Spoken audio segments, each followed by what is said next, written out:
దేశంలో ఎమర్జెన్సీ విధించి 50 ఏళ్లు నేటికి. ఎమర్జెన్సీ పరిస్థితులపై స్పందించిన ప్రధాని మోదీ, భారత చరిత్రలో ఎమర్జెన్సీ చీకటి అధ్యాయం అంటూ వ్యాఖ్య.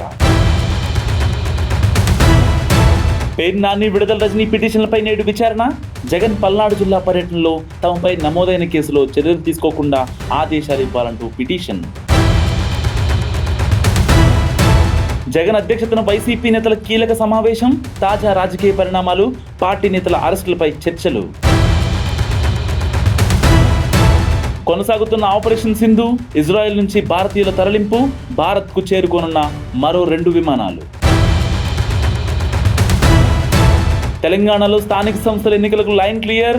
సెప్టెంబర్ 30లోగా ఎన్నికలు నిర్వహించాలన్న హైకోర్టు. తమిళ చిత్ర పరిశ్రమను కుదిపేస్తున్న డ్రగ్స్ కేసులో అరెస్ట్ అయిన శ్రీరామ్ ఇచ్చిన సమాచారంతో మరో నటుడు కృష్ణ కోసం గాలిస్తున్న పోలీసులు. 24 కంపార్ట్మెంట్లో వేచి ఉన్న భక్తులు, టోకెన్ లేని భక్తుల సరదర్శనానికి 18 గంటల సమయం. మళ్లీ తెలంగాణకే ఐఏఎస్ అమ్రపాలి. ఆమె అభ్యర్థనను అనుమతించిన సెంట్రల్ అడ్మినిస్ట్రేటివ్ ట్రిబ్యునల్. చెరువులు, నాలాలు కబ్జాపై తమకు సమాచారం ఇవ్వాలని హైడ్రా విజ్ఞప్తి. నగరంలో గొలుసుకట్టు చెరువుల పునరుద్ధరణకు హైడ్రా చర్యలు. వైఎస్ జగన్ బుల్లెట్ ప్రూఫ్ వాహనాన్ని సీజ్ చేసిన నల్లపాడు పోలీసులు.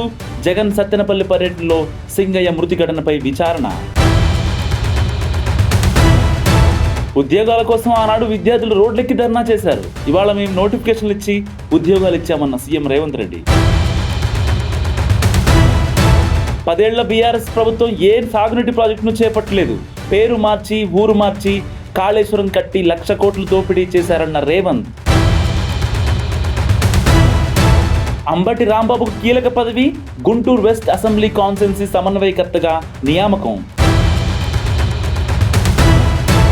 దక్షిణ జార్ఖండ్ పరిసరాల్లో మరో ఉపరితల ఆవర్తనం. తెలంగాణలో రేపు, ఇవాళ పలు జిల్లాలకు వర్ష సూచన.